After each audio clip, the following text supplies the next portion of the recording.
So the first point is unity is strength.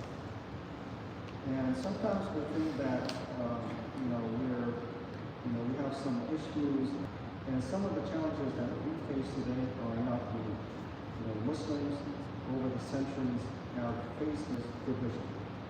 And at the time of Salahuddin there was a lot of division in the Muslim Ummah.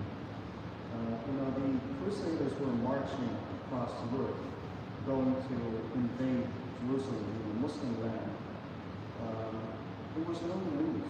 People knew about it. Different Muslims in different regions knew about it. But every Muslim region, every Muslim dynasty, they were busy with their own problems and with their own income. And had the Muslims been united, we would have never lost Jerusalem. The reason why we lost Aqsa is because of the division that we had during that time. And we still have some of it now. So that's the first point. If the Muslims are united, the enemies of Islam will not be able to get in. But because there was division in the Muslims, they were able to get Aqsa. And Salahuddin he was able to unite the Muslims, at least enough to return Aqsa. And any Muslim who is contributing to the division is really working for the enemies of Islam. If we're not contributing to the unity of the Muslim, if we're not contributing to forming the community, strengthening the community, then you're more on the side of the enemies of Islam rather than on the side of Islam. So that's the first point. The second point is, sometimes we put our leaders and heroes on pedestals as if they are Sahaba, as if they're companions. And they're not. They're not companions, and they cannot be companions. Salahuddin was not a companion. He was not a Sahaba. And he was, in his beginnings, he was an average person. It wasn't until later in his life that he realized that he needed to change, and he needed to, become a better person. He was actually fighting Muslims. And one time he almost died. So he made a promise, and he got sick, and he made a promise to Allah.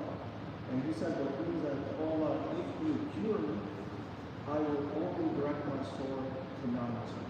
I will never direct my sword to non-Muslims. And he did just that. And he led the battle of Khatib, and he returned Aqsa to the fold of Islam.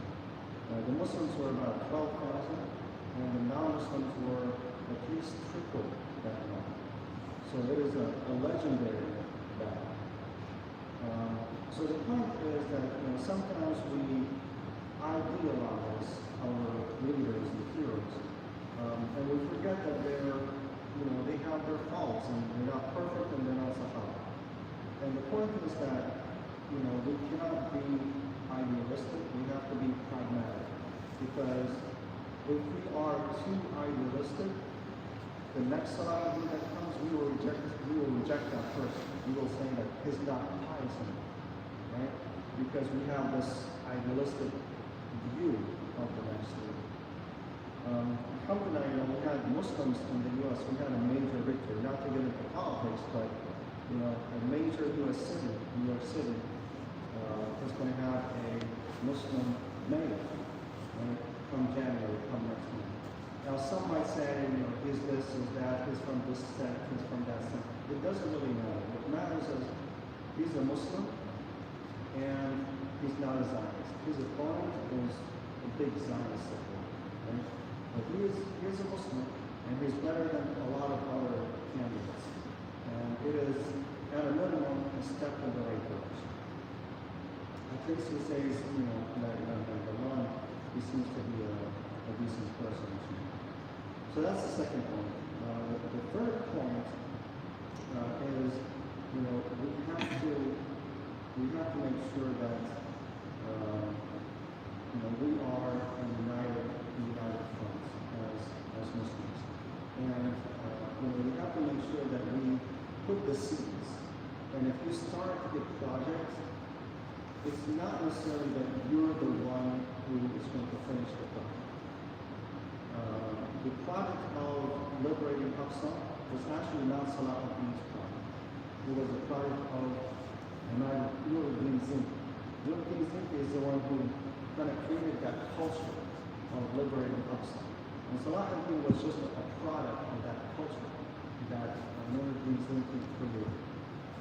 Nuruddin Zinki, he actually had the minbar, and he had the khatib all set for when he liberates Aqsa. He wanted to use that minbar, he wanted to use that khatib. But, he died. He died and he wasn't able to finish the project. But Salahuddin, he finished that project for him. He used the very khatib and the very minbar after liberating it. So, we have to start things. If we finish them, if it's not us, maybe it's someone else, we will finish the project, and that's okay. As long as we do. So these were the 3 points that